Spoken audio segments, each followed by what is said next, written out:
Thank you, Ambassador Dino.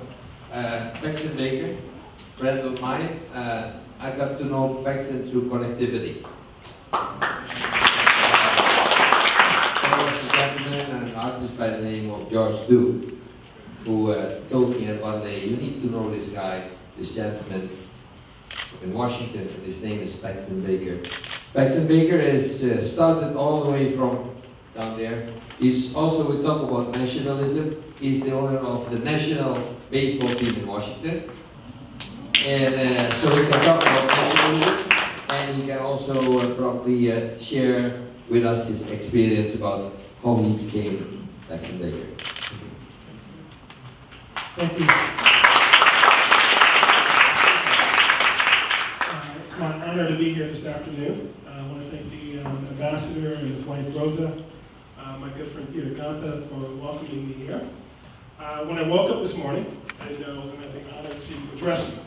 So this was something that the ambassador thought of today. So how many of you have spoke to a group of people that you don't know anybody in the room before? All right, very good. Okay, well, I'm one of those people today. My name is Paxton Baker, and I'm the youngest of 6 children by natural birth and 2 by adoption. So a very large family, 8 kids. I was born in 1960 in Compton, California. I left home at 14 years old. And my longest trip was to go across country, and I ended up going to academy in the state of Pennsylvania, outside of the city of Philadelphia.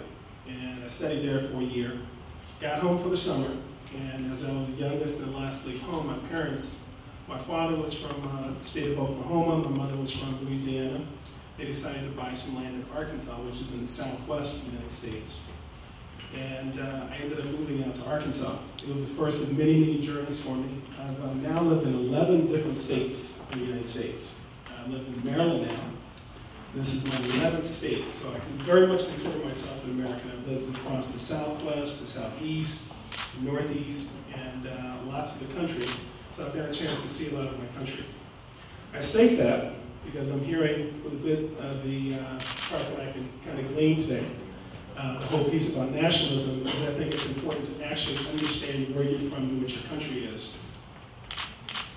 My path was not necessarily a normal path from the perspective of I didn't go straight from grade school to high school, then on to college, and then on to university before I got on the other side of it and started to learn what success was.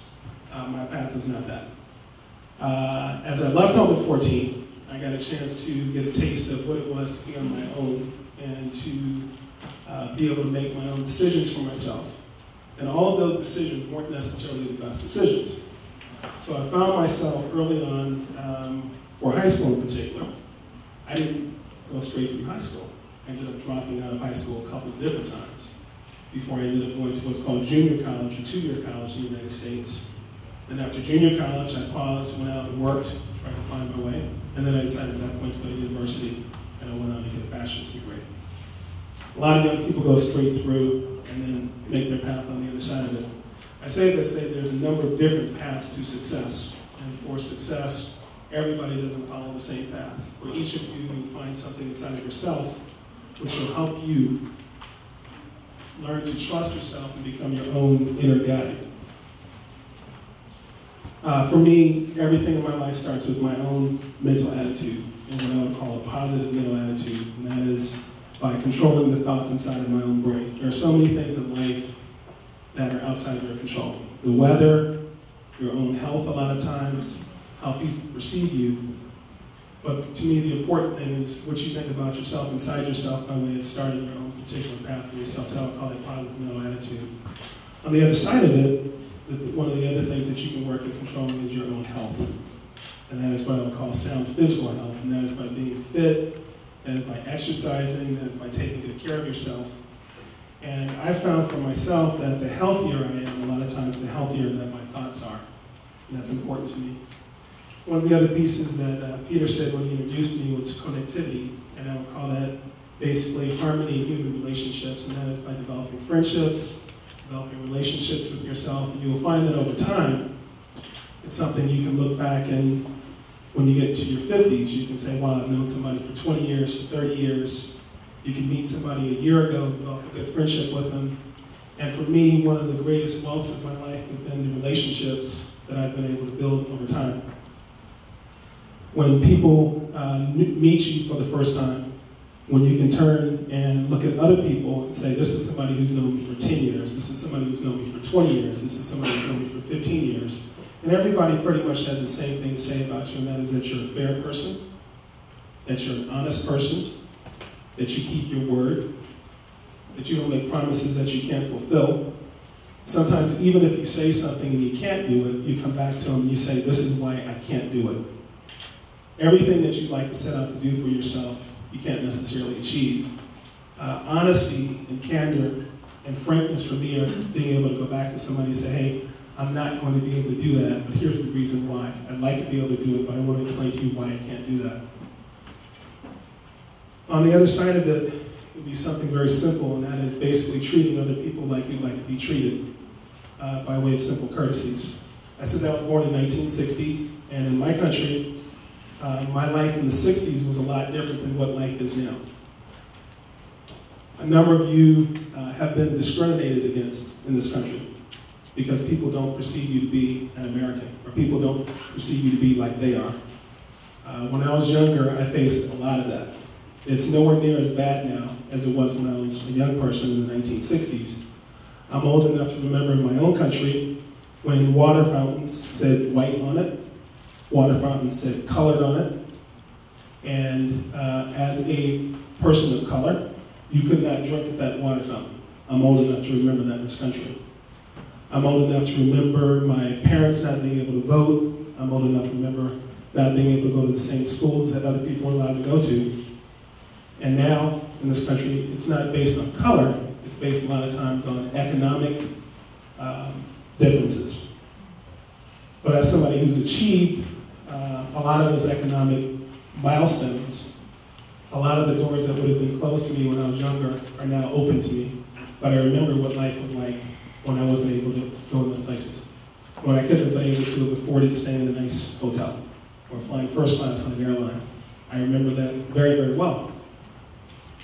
So I come back to the whole piece of basically treating other people like you'd like to be treated. Fundamentals. The other part, and this would be kind of like the last piece that I'll throw out, and then I'll be open to some questions, and that is not selling your dreams short. That is the dream or the idea that you have inside of your head, which you think could be your wildest achievement, of actually having confidence in yourself that you can achieve it. When people look at my bio, a lot of times they look at me and they say, wow, I didn't see a picture of you and I thought that you were a much older person. And when I look at the different things that you've accomplished in your life, it seems like it's a really, really long list of accomplishments. But one of them blessed and fortunate. And one of the things that I would immediately throw out is I have a good group of people around me, a good support group. I have a loving wife, I have a loving family that I've helped create. But on the other side of it, and friends, certainly, but on the other side of it, it's something as fundamental as, when I was younger, I thought I could do a lot of different things. And the beginning for me was having the confidence to move to a different city or move to a different state. And a lot of times those places where I didn't know anyone. Literally, I would just take a chance and get in my car and drive to Pittsburgh or drive to Oklahoma or drive to Las Vegas and just take a chance, not knowing anyone in that location, and making a way there. I come back to dreams. When I was younger, if I played sports. I played baseball, football, basketball, all the different sports I played. Soccer. If somebody told me when I was a young kid that I would grow up to become a part owner of a baseball team and being able to make decisions that would affect players and the city, somebody told me that I would be an owner of a baseball team, that would have sounded like a really wild pipe dream to me. Somebody told me that I'd grow up and I would basically have relationships with presidents, with mayors, with great personalities, that I would produce music, that I would be nominated for a Grammy a couple different times, and almost win, and one day I'm going to win a Grammy, that I'd produce loads of CDs, and I'd produce festivals and events all around the world, and I developed friendships and relationships with a wide array of different personalities. I'm not sure if I would have believed them, but I would have been open to it. And so I come back to say to each of you that there's no dream that you have that you should discount. Anything that you think that you possibly can achieve, you can achieve. You have to apply yourself to it. It does not happen by accident. It will not happen unless you absolutely positively apply yourself to it. And then at one point, actually believe that you can pull it off. Be excited about it. Don't sell yourself short. Don't think that you can't achieve whatever your wildest dream happens to be. Because one day, one Saturday in your life, in the midst of all the different people that you've met and all the travels that you've done, you saw a guy in Washington, D.C. who stood up in front of you in a purple jacket. And he said, you know, I did it. I did it. And if I can do it, each of you can do it. So, thank you.